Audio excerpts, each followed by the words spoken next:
in a Chelsea shirt together. You can see the most Premier League goal contributions from 2023 to 24 to the present day. And they are top of the table with 10. They're becoming quite the partnership, Mo.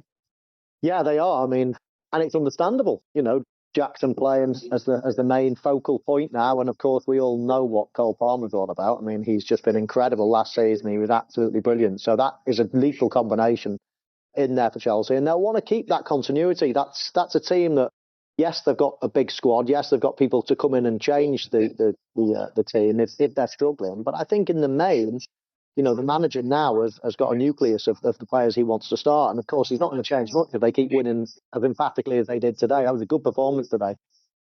So Chelsea might be onto something. You know, we all have said so many times in recent seasons that it's just all, you know, they get a little bit of consistency and then it all gets ripped up again.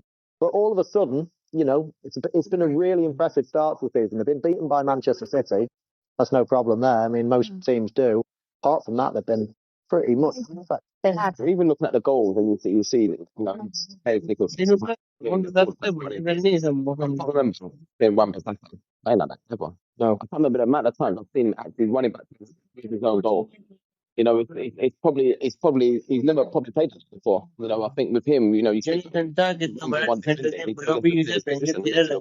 was weird how high he played, and it actually, in certain moments as well, he's actually been inverted playing inside. If you're West Ham, if you're the manager, if you're the recruitment officer, if you're whoever you are at West Ham, and you're wanting a fullback to play in this, the last person you go and buy is Wan-Bissaka. Don't get me wrong, I think he's a brilliant, probably the best right back in terms of defensively in the country, in the Premier League.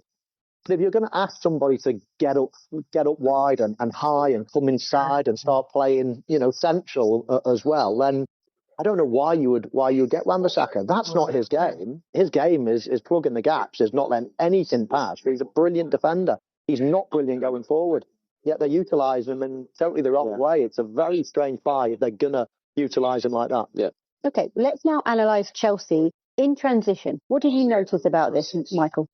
Well, one, that West Ham were really poor in transition, but two, Chelsea found with numbers and with pace. I mean, there was so many times, Jermaine referred to it before, there was 4v2, 5v2 sometimes.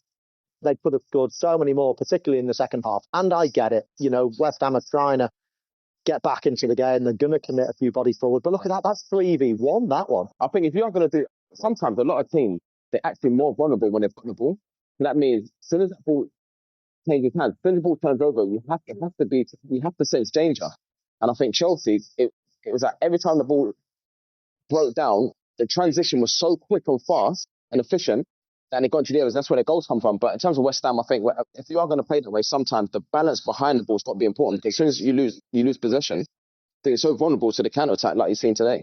You'll see that happen quite a lot as well. When teams get an early goal, and you mentioned control of the game, Jermaine. Chelsea, of course, scored 2 quite early goals. All of a sudden, they're in control. Yeah. All of a sudden, it's like, come on then, come and take your risk. We've got so much pace on the counter attack, and then you just play into their hands. And sometimes it's almost inevitable, because what can West Ham do? They can't just sit back themselves around it. They've got to sort of commit. They've got to get back into the game. And you just play into, and that's the beauty of scoring the goals early on. You're total control of the way the game plays. We saw that fans were disappointed a few. Well, what is it that needs to be done now? How can we see a better performance from West Ham? What does the behaviour need to work on? I think if you look at the team, we spoke before about obviously Wan-Bissaka, you know, seemed like they was in the wrong areas. I think it's so important in that, because you can talk about tactics and systems and stuff like that. Within that, you need structure. You know, structure when you got the ball, and structure when you lose it. Like, obviously, managers at this level, they know that. But it's important to understand who you're playing against, because I think if you are playing against a Chelsea team where they're quick on the counter attack and they've got quick dynamic players, then for me, it doesn't make sense for me to sort of like vacate those sort of areas when they could certainly run into. I'm sure they'll be okay, but you know, on reflecting, when you watch this game today, I'm sure there'll be areas that they need to improve on. And West Ham have got some really good attacking players, haven't they? That actually can probably make something from nothing.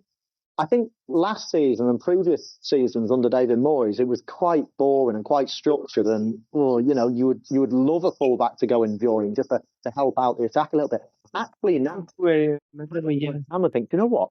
if you leave the attacking players and one or two of them better and that attack, between them, I think they can cause trouble. I don't think they need to risk anything by permitting the likes of Wan-Bissaka into areas he's no good at anyway.